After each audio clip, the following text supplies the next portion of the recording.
আসসালামু আলাইকুম। আশা করি আমহেরা সবাই ভালো আছেন। মুইও আছি কোনো রকম, শরীরে ঠাডা পড়ে নাই, সুস্থ আছি। হনছেন খবরটি প্রচারিত হচ্ছে একযোগে রেডিও গোরস্থান থেকে।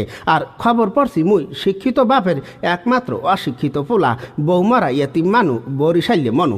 প্রথমে হনবেন খবরের শিরোনাম। বরিশালের হুগলাপুর গ্রামে পুকুরে নাইতে যাইয়া ব্যাঙ্গের শাড়িতে এক বিধবা রারিমাতারি নিহত।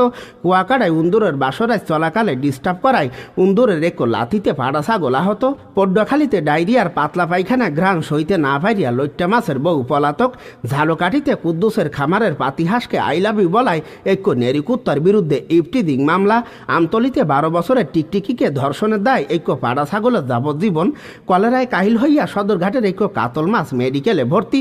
ও বরিশালের এক মাঠে গাই গরু ও দামড়া গরুর মধ্যে এক বিশাল ফুটবল খেলা অনুষ্ঠিত। এবার শুনবেন খবরের বিস্তারিত।